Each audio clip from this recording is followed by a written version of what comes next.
Assalamualaikum warahmatullahi wabarakatuh. Selamat siang Pak Jerry dan teman-teman. Kami dari kelompok 4 akan mempresentasikan hasil tugas sumari dari chapter 4 dan chapter 12 dari buku Mayakno Todaro. Sebelumnya izinkan kami memperkenalkan diri terlebih dahulu. Saya Diajeng Rahman Nur Insani dengan NIM akhir 067. Nama saya Alifia Nurul Syahrani dengan NIM akhir 050. Saya Desitra Sasagita dengan NIM akhir 076.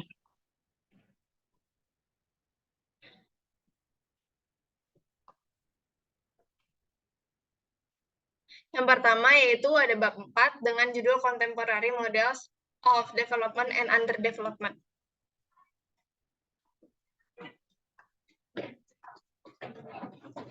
4.1 yaitu underdevelopment as a coordination failure. Kegagalan koordinasi adalah keadaan di mana ketidakmampuan agen untuk mengordinasikan perilaku atau pilihan mereka mengarah pada hasil keseimbangan. Hal ini dapat terjadi bahkan ketika semua agen telah mendapat informasi lengkap tentang equilibrium alternatif yang disukai. Mereka tidak bisa sampai di sana karena kesulitan koordinasi. Terkadang karena orang memiliki harapan yang berbeda dan terkadang karena setiap orang lebih baik menunggu orang lain untuk mengambil langkah pertama. Next.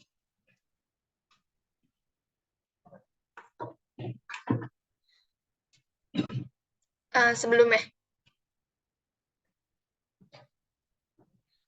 Lalu ada komplementaritas, sering melibatkan investasi yang pengembaliannya bergantung pada investasi lain yang dilakukan oleh agen lain. Contoh penting dari hal ini adalah bahwa perusahaan tidak akan memasuki pasar jika pekerja tidak memiliki keterampilan yang dibutuhkan perusahaan, tetapi pekerja juga tidak akan memperoleh keterampilan jika tidak ada perusahaan yang mempekerjakan mereka.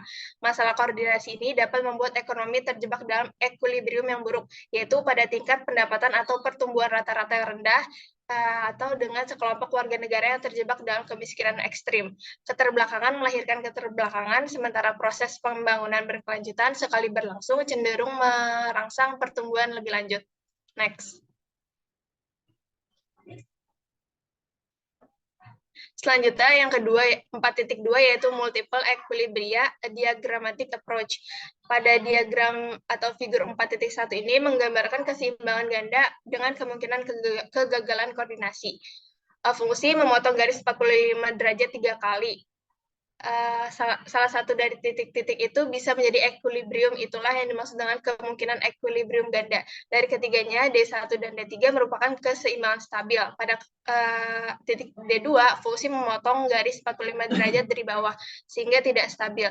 Ini karena dalam contoh, jika investasi diharapkan sedikit lebih sedikit, equilibrium akan menjadi D1, dan jika diharapkan sedikit lebih banyak, maka equilibrium akan pindah ke D3. D2 itu keseimbangan yang sifatnya kebetulan. Jadi ide umum tentang keseimbangan dalam kasus ini adalah di mana semua peserta melakukan yang terbaik untuk mereka dan mengharapkan dilakukan juga oleh orang lain. Ini terjadi ketika fungsi melintas pada garis 45 derajat. Pada titik ini, nilai pada sumbu X dan Y adalah sama, yang menyiratkan dalam contoh bahwa tingkat investasi diharapkan sama dengan tingkat yang terbaik yang ditemukan oleh semua agen. Next.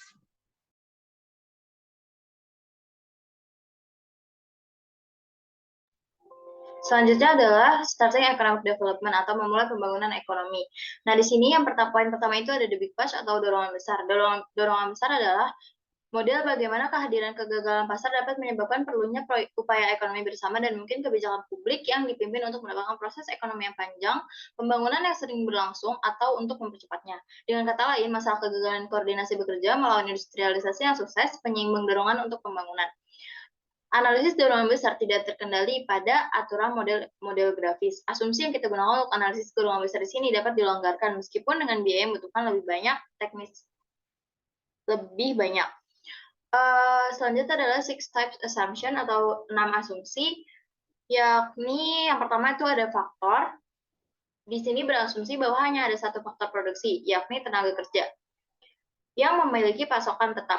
Yang kedua adalah asumsi pembayaran, yang ketiga asumsi teknologi, asumsi permintaan domestik, asumsi permintaan dan penawaran internasional, dan yang kelima adalah asumsi struktur pasar. Dengan 6 asumsi ini, kita dapat mencirikan kasus yang akan memerlukan dorongan besar sebagai permulaan.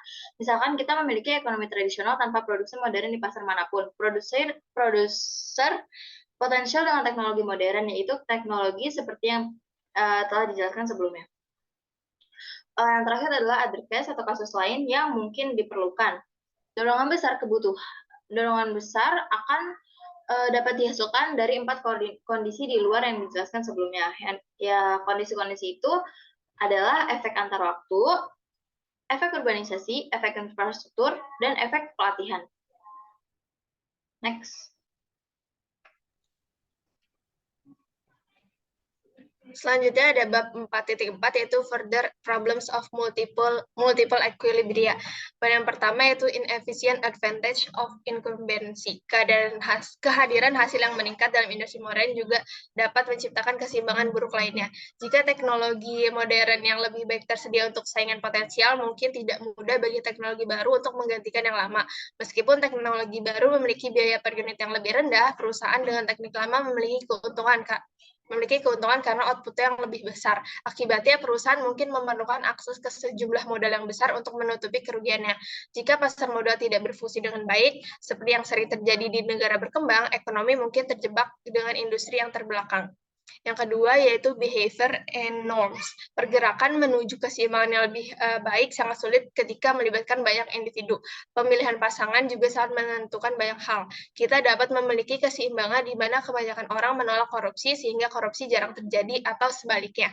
Beberapa ahli teori neoklasik juga menyiratkan bahwa institusi yang baik akan dikembangkan melalui mekanisme pasar, sedangkan institusi yang buruk akan kalah bersaing dengan institusi yang baik. Next. Lalu yang ketiga ada linkage. Teori keterkaitan menekankan bahwa ketika industri tertentu dikembangkan terlebih dahulu, maka keterkaitan dengan industri lain akan mendorong pengembangan industri baru. Keterkaitan ke belakang meningkatkan permintaan untuk suatu kegiatan, sementara keterkaitan ke depan menurunkan biaya penggunaan output industri. Dengan kata lain, keterkaitan sangat signifikan untuk strategi industrialisasi. Lalu yang keempat, inequality, multiple equilibria, dan growth. Tingkat kesetaraan yang terlalu tinggi dapat mengganggu pertumbuhan menurut pandangan tradisional tentang bagaimana pertumbuhan ekonomi dipengaruhi oleh ketidaksetaraan. Contohnya, orang miskin yang tidak dapat memperoleh pinjaman untuk modal bisnis akan terjebak ke dalam pekerjaan upahannya, nantinya juga mengakibatkan tidak dapat membiayai sekolah, sehingga keluarga akan terjebak ke dalam kemiskinan generasi ke generasi. Next.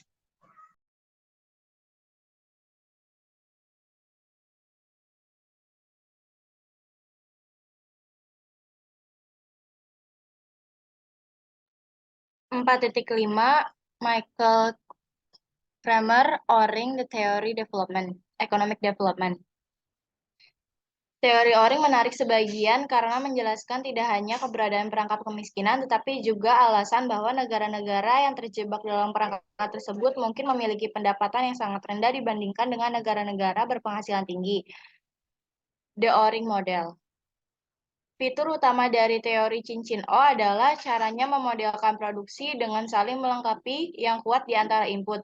Dimulai dengan memikirkan model sebagai menggambarkan apa yang terjadi di dalam perusahaan, tapi seperti yang akan kita lihat, model ini juga memberikan wawasan yang berharga, dampak saling melengkapi di seluruh perusahaan atau industri produk sektor ekonomi. Misalnya, proses produksi dipecah menjadi N tugas. Ada banyak cara untuk menyelesaikan tugas-tugas ini, yang untuk kesederhanaan diurutkan secara ketat berdasarkan tingkat keterampilan. Semakin tinggi keterampilan, semakin tinggi kemungkinan tugas akan berhasil diselesaikan. Salah satu ciri paling menonjol dari jenis fungsi produksi ini adalah apa yang disebut pencocokan asortatif positif. Artinya, pekerja dengan keterampilan tinggi akan bekerja sama dengan pekerja dengan keterampilan rendah. Jenis pencocokan ini berarti bahwa produk bernilai tinggi akan terkonsentrasi di negara dengan keterampilan bernilai tinggi. Dalam model ini, setiap orang akan senang bekerja dengan pekerja yang lebih produktif.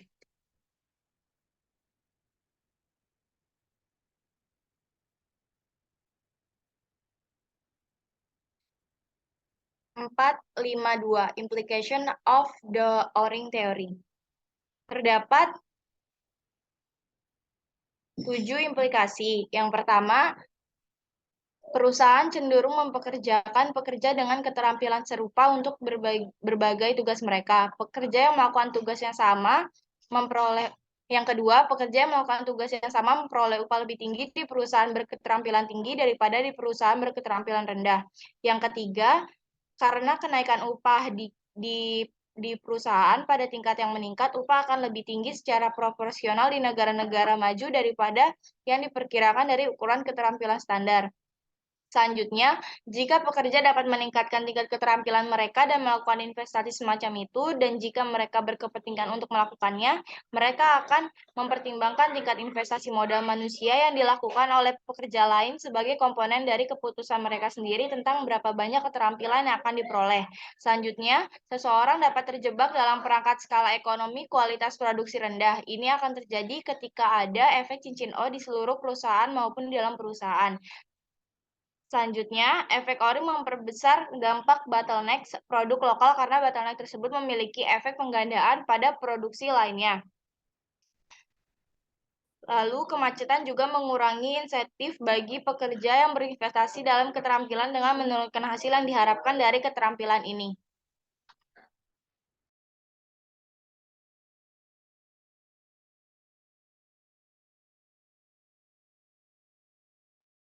4.6 Economic Development as Self-Discovered.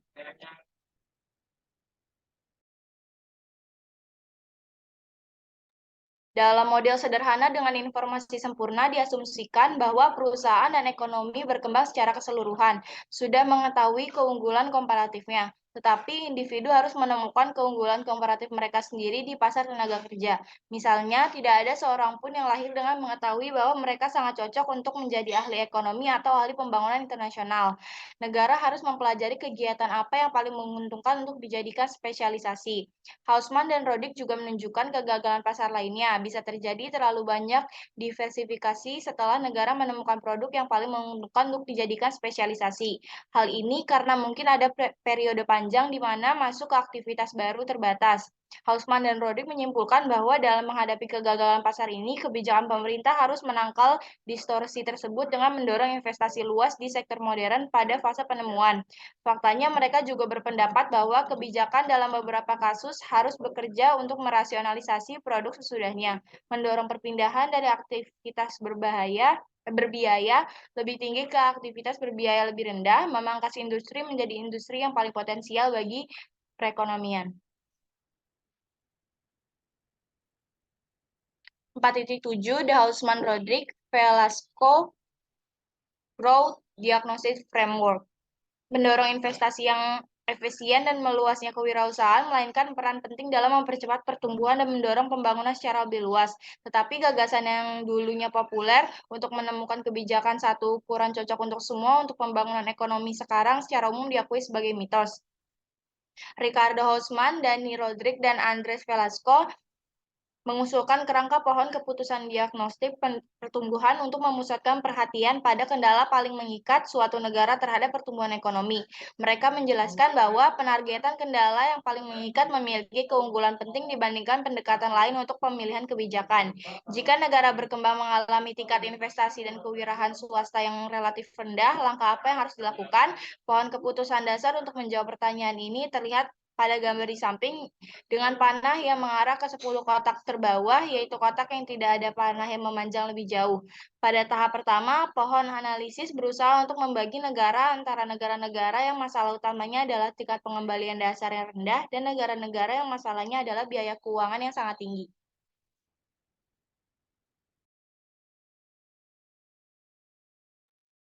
Selanjutnya adalah kesimpulan. Jadi poin yang lebih dalam adalah bahwa orang tetap melakukan hal-hal yang tidak efisien karena rasional untuk tetap melakukannya, dan akan tetap rasional selama orang lain tetap melakukan hal-hal yang tidak efisien. Dan terkadang perusahaan dan agen ekonomi lainnya dapat berkoordinasi untuk mencapai keseimbangan yang lebih baik dengan sendirinya. Namun, dalam banyak kasus, kebijakan dan bantuan pemerintah akan diperlukan untuk mengatasi lingkaran setan keterbelakangan yang diakibatkannya. Tujuan teori pembangunan ekonomi tidak hanya untuk memahami keterbelakangan, tetapi juga untuk menyusun kebijakan yang efektif untuk memperbaikinya. Misalnya, interaksi perilaku yang sedikit terdistorsi oleh calon investor yang gagal mempertimbangkan efek pendapatan dari upah yang mereka bayarkan dapat menghasilkan distorsi yang sangat besar. Seperti kegagalan industrialisasi secara langsung, hal ini membuat manfaat potensial dari peran aktif pemerintah menjadi lebih besar dalam konteks multiple equilibria. Ringkasnya, kontribusi dari teori-teori pembangunan yang baru yang diulas dalam bab ini yakni meliputi pemahaman yang lebih baik tentang sebab dan akibat dari perangkap kemiskinan, dicapai lebih tepat menjabarkan peran berbagai jenis perangkap strategis yang berbeda, menjelaskan peran ekspektasi, mengklarifikasi pentingnya eksternalitas, menerangi ruang lingkup potensial untuk investasi mendalam, intervensi mendalam, dan meningkatkan pemahaman kita mengenai potensi peran pemerintah dan kendala efektivitas peran tersebut, ketika pemerintah sendiri menjadi peranan pemain dalam perangkat terbelakangannya. Next.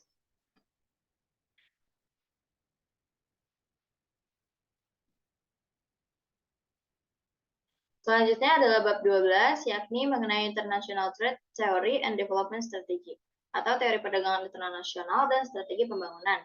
Next. Pada poin pertama, ini adalah economic globalization, meaning, extent, and limitation, atau globalisasi ekonomi, yang dibahas yakni makna, luas, dan keterbatasannya. Globalisasi mengacu pada budaya global yang muncul, di mana orang mengkonsumsi barang dan jasa serupa di seluruh negara dan menggunakan bahasa bisnis yang sama, yakni bahasa Inggris.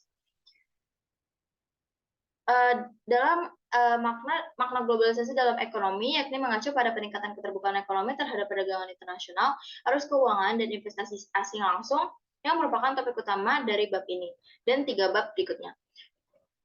Bagi sebagian orang, istilah globalisasi menunjukkan peluang bisnis yang menarik, keuntungan efisiensi dari perdagangan, pertumbuhan pengetahuan dan inovasi yang lebih cepat, dan transfer pengetahuan semacam lainnya ke negara-negara berkembang. Potensi kenaikannya mungkin juga terbesar di negara-negara berkembang. Globalisasi memang menjadikan kemungkinan baru untuk pembangunan ekonomi berbasis luas.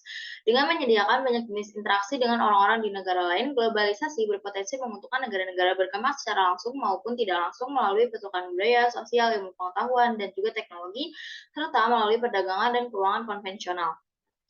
Pangsa investasi internasional diterima oleh negara-negara termiskin mengalami tren penurunan jangka pendek daripada peningkatan.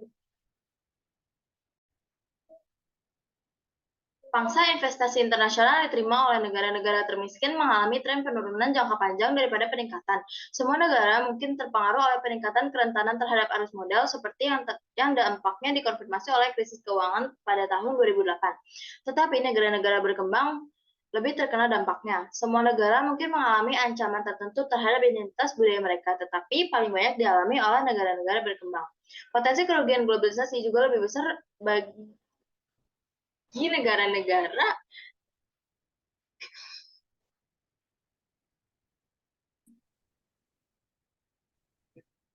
dan juga dialami oleh negara-negara berkembang, atau jika beberapa orang miskin sama sekali dilatih oleh globalisasi, pangsa investasi internasional yang diterima oleh negara-negara berkembang mungkin terpengaruh oleh peningkatan kerentanan terhadap arus modal.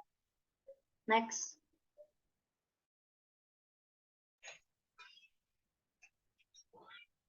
Selanjutnya, 12.2 yaitu International Trade, Some Key Issues. Yang pertama, 5 Basic Question about Trade and Development. Ada 5 pertanyaan dasar yang sangat penting bagi negara berkembang. Yang pertama, bagaimana perdagangan internasional mempengaruhi pertumbuhan ekonomi. Yang kedua, bagaimana perdagangan mengubah distribusi pendapatan dan kekayaan di dalam suatu negara. Yang ketiga, dalam kondisi apa perdagangan dapat membantu suatu negara mencapai tujuan pembangunannya. Yang keempat, dapatkah negara berkembang menentukan berapa banyak perdagangan atau produk dan jasa yang dijualnya. Yang terakhir, berdasarkan pengalaman masa lalu, sebaiknya negara berkembang mengadopsi kebijakan yang melihat keluar atau kebijakan yang melihat ke dalam atau mengombinasi keduanya. Jelas jawabannya tidak akan seragam untuk seluruh perekonomian di negara berkembang. Seluruh basis ekonomi untuk perdagangan internasional bertumpu pada fakta bahwa negara-negara berbeda dalam kekayaan sumber daya, preferensi dan teknologi, skala ekonomi, institusi ekonomi dan sosial, serta kapasitas mereka untuk pertumbuhan dan pembangunan. Next. Yang kedua yaitu importance of export to different developing nations. Negara berkembang lebih bergantung pada perdagangan daripada negara maju. Selain itu, secara umum, ekspor negara berkembang itu jauh lebih tidak terdiverifikasi daripada ekspor negara-negara maju. Selain kehilangan manfaat mempertahankan sektor manufaktur yang kompetitif, hal ini juga membawa resiko besar menghadapi penurunan harga relatif dalam jangka panjang dan harga yang sangat tidak stabil dalam jangka pendek. Yang ketiga yaitu demand elasticities and export earning instability. Dalam kasus produk primer, elastisitas pendapatan terhadap permintaan relatif rendah. Sebaliknya, untuk bahan bakar, bahan mentah tertentu, dan barang manufaktur, elastis pendapatan relatif tinggi. Selain itu, karena elastisitas harga permintaan dan penawaran komoditas primer yang rendah, setiap pergeseran kurva permintaan atau penawaran dapat menyebabkan fluktuasi harga. Kedua fenomena elastis ini berkontribusi pada apa yang kemudian dikenal dengan ketidakstabilan pendapatan ekspor. Dalam beberapa kasus, ketidakstabilan ini dapat menyebabkan krisis fiskal dan pengangguran. Next. Lalu yang keempat ada the terms of trade and the Prebissinger hypothesis. Nilai total pendapatan ekspor tidak hanya bergantung pada volume, tetapi juga pada harga yang dibayarkan untuk ekspor. Jika harga ekspor turun, volume ekspor yang lebih besar harus dijual untuk menjaga agar pendapatan total tetap konstan. Demikian pula, total devisa yang dikeluarkan bergantung pada kuantitas dan harga impor. Hubungan ini disebut dengan nilai tukar komoditas dan dinyatakan dengan PX lebih besar daripada PM, di mana PX dan PM ini masing-masing mewakili indeks harga ekspor dan impor. Teori utama untuk penurunan nilai tukar komoditas dikenal sebagai hipotesis Prebissinger, bahwa ada dan akan terus menjadi penurunan sekuler atau jangka panjang dalam nilai tukar perdagangan eksportir komoditas primer karena kombinasi pendapatan rendah dan elastisitas harga permintaan. Next.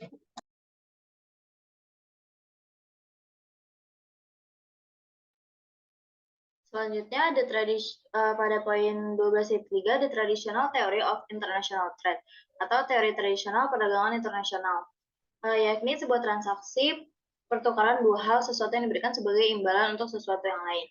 Pada poin pertama 12.3.1 yang membahas mengenai comparative advantage atau keunggulan komparatif. Orang biasanya menganggap menguntungkan untuk memperdagangkan barang-barang yang mereka miliki dalam jumlah besar relatif terhadap selera atau kebutuhan mereka dengan imbalan barang-barang yang mereka inginkan lebih mendesak. Karena hampir tidak mungkin bagi individu atau keluarga untuk memenuhi semua kebutuhan konsumsi. Konsep biaya relatif dan perbedaan harga merupakan dasar teori perdagangan internasional. Prinsip keunggulan komparatif seperti yang disebut menegaskan bahwa suatu negara harus dan dalam kondisi persaingan akan berspesialisasi dalam ekspor produk yang dapat diproduksi dengan biaya relatif rendah. Selanjutnya pada poin 12.3.2 mengenai relative factor endowments and international specialization dan neoklassikal model atau faktor relatif dan spesialisasi internasional pada model neoklasik. Teori perdagangan faktor pendukung neoklasik juga memungkinkan kita untuk menggambarkan secara analitis dampak pertumbuhan ekonomi pada pola perdagangan dan dampak perdagangan pada struktur ekonomi nasional dan pengembalian diferensial atau pembayaran ke berbagai faktor produksi. Jika harga faktor domestik sama, semua negara akan menggunakan metode produksi yang identik dan karena itu akan memiliki rasio harga produk domestik dan produktivitas faktor yang sama. Ringkasnya, teori endowment faktor didasarkan pada dua proporsi penting. Yang pertama, produk yang berbeda membutuhkan faktor produksi dalam proporsi relatif yang berbeda. Yang kedua, negara-negara memiliki anugerah faktor produksi yang berbeda. Beberapa negara seperti Amerika Serikat memiliki modal pekerja dalam jumlah besar dan oleh karena itu disebut sebagai negara dengan modal melimpah. Selanjutnya, pada poin 12.3.3 yakni mengenai trade theory and development, the traditional arguments.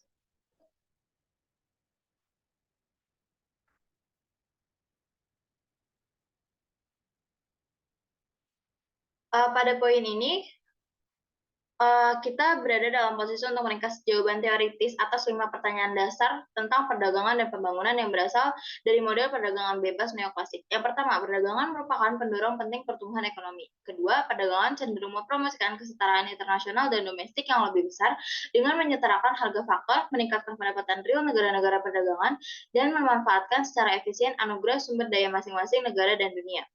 Yang ketiga, perdagangan membantu negara mencapai pembangunan dengan mempromosikan dan memberi penghargaan pada sektor ekonomi di mana masing-masing negara memiliki keunggulan komparatif, baik dalam hal efisiensi tenaga kerja atau faktor pendukung.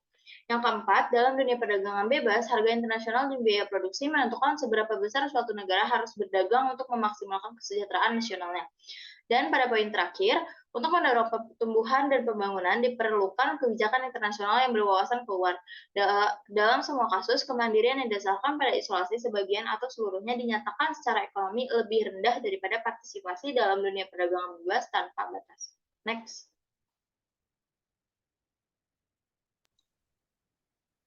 Lalu poin 12.4 yaitu the critique of traditional free trade theory in the context of developing country experience. Yang pertama itu fixed resources for employment and the international immobility of capital and skill labor. Pada kenyataannya, ekonomi dunia dicirikan oleh perubahan yang cepat dan faktor produksi yang tidak tetap.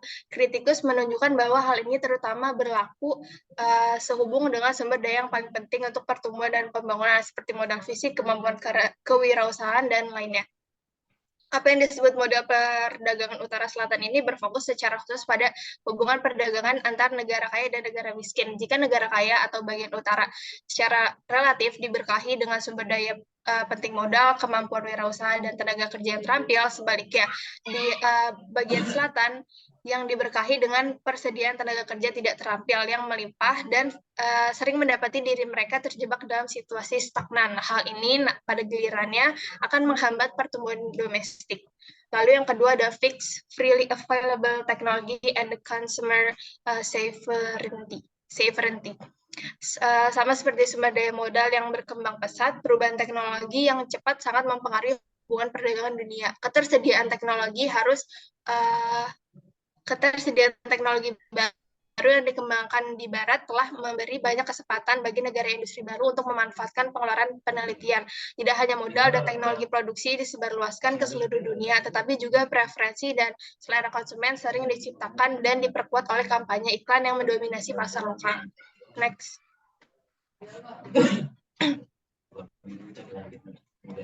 Yang ketiga yaitu internal factor mobility, perfect competition, and uncertainty, increasing returns, imperfect competition, and issues in specialization.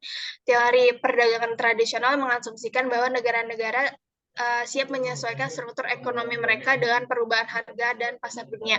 Tetapi menurut argumen strukturalis, relokasi seperti itu sangat sulit untuk dicapai. Hal ini terutama berlaku pada negara berkembang di mana struktur produksi seringkali kaku dan pergerakan faktor sebagian besar dibatasi. Negara berkembang yang mulai memperluas kapasitas mereka untuk memproduksi barang manufaktur padat karya berbiaya rendah tetapi diblokir oleh hambatan tarif dan non-tarif. Proteksionisme dalam berbagai bentuk tetap menjadi penghalang serius bagi pertumbuhan di negara berkembang. Yang keempat yaitu the absence of national government in trading relations. Proses kumulatif untuk ketimpangan dalam negara di mana pertumbuhan dapat berkembang dengan cepat sementara daerah lain mengalami stagnansi dapat dimodifikasi oleh pemerintah melalui undang-undang pajak, pembayaran transfer, subsidi, dan sebagainya. Terlepas dari peningkatan peran WTO, tidak ada lagi badan atau pemerintah dunia yang melindungi atau mempromosikan kepentingan untuk negara berkembang dalam urusan internasional. Oleh karena itu, strategi perdagangan dan industrialisasi harus mempertimbangkan kekuatan pemerintah yang kuat dari negara maju. Next.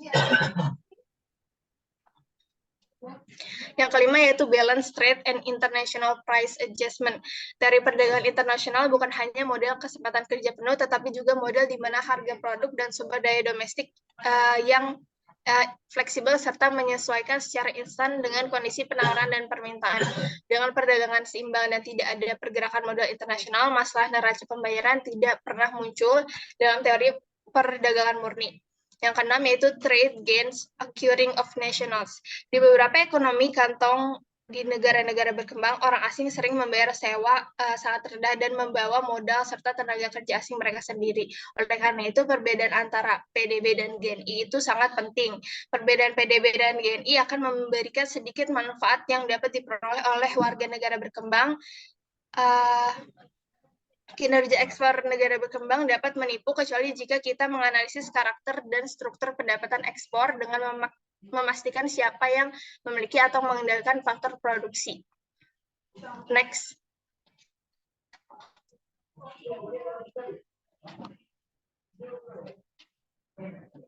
Yang ketujuh itu some conclusion dari trade theory and economic development strategy. Yang pertama, perdagangan dapat menjadi stimulus penting untuk pertumbuhan ekonomi yang cepat, di mana peluang untuk pertukaran yang menguntungkan muncul. Perdagangan luar negeri dapat memberikan stimulus penting untuk pertumbuhan ekonomi agregat. Yang kedua, faktor-faktor seperti meluasnya keuntungan yang meningkat, distribusi aset, dan kekuatan ekonomi internasional membawa kita pada kesimpulan bahwa banyak negara berkembang di masa lalu dapat mendapatkan keuntungan yang lebih sedikit dari hubungan ekonomi dengan negara maju. Yang ketiga, sejauh mana pendapatan ekspor dapat secara efisien memanfaatkan sumber daya modal yang langka dan memanfaatkan pasokan tenaga kerja yang kurang dimanfaatkan secara maksimal akan menentukan seberapa banyak manfaat yang diterima oleh warga negara biasa. Yang keempat, bagi negara-negara kecil dan miskin, pilihan untuk tidak berdagang sama sekali dan menutup pembatasan dengan negara lain jelas tidak realistis. Mereka tidak hanya kekurangan sumber daya dan ukuran pasar untuk swasembada, tetapi juga kelangsungan hidup mereka, terutama di bidang produksi pangan. Yang kelima, sambil menjajaki peluang perdagangan yang menguntungkan dengan negara-negara lain, negara berkembang dapat secara efektif mencari cara untuk memperluas pangsa perdagangan dunia mereka dengan memperluas hubungan ekonomi mereka satu sama lain. Next.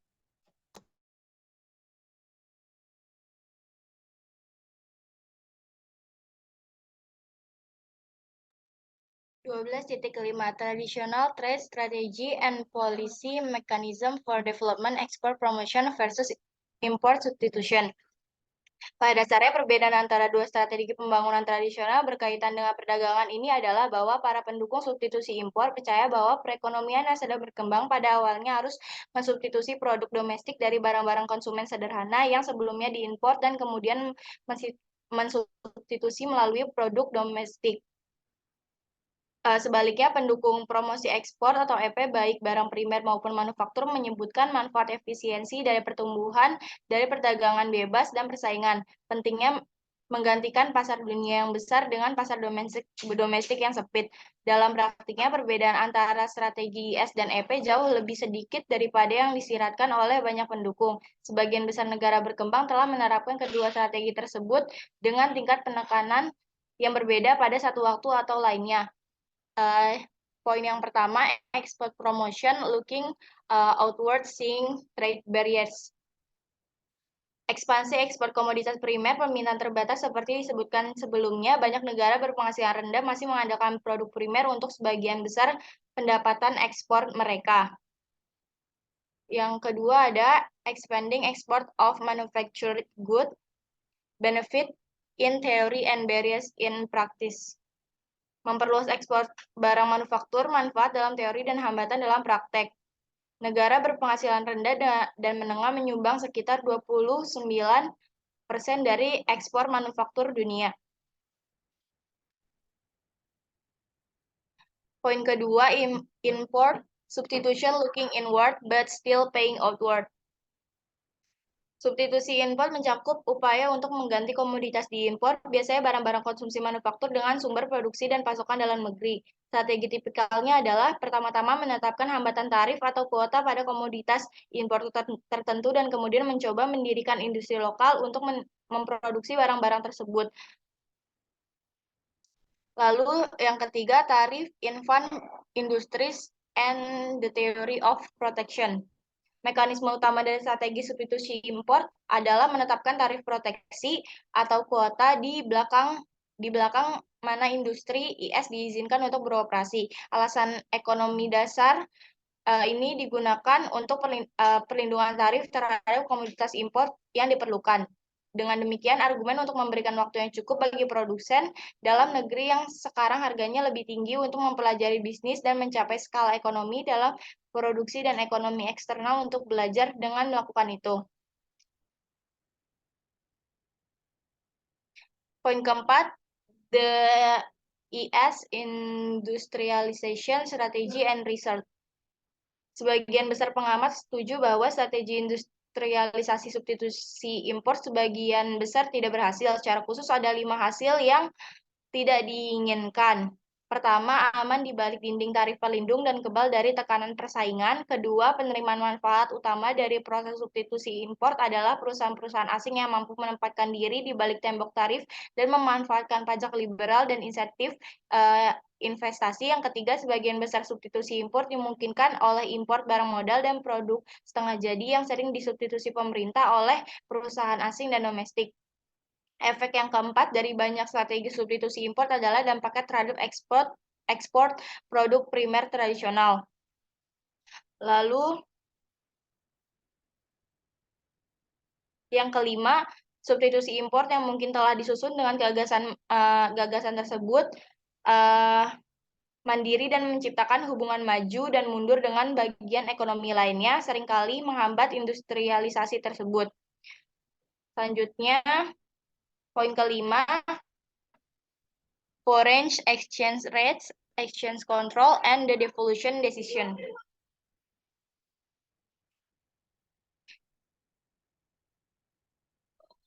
Kita telah membahas secara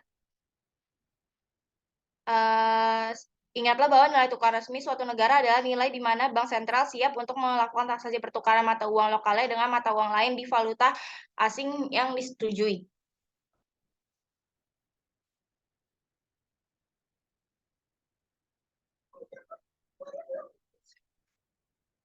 Terima kasih atas perhatiannya.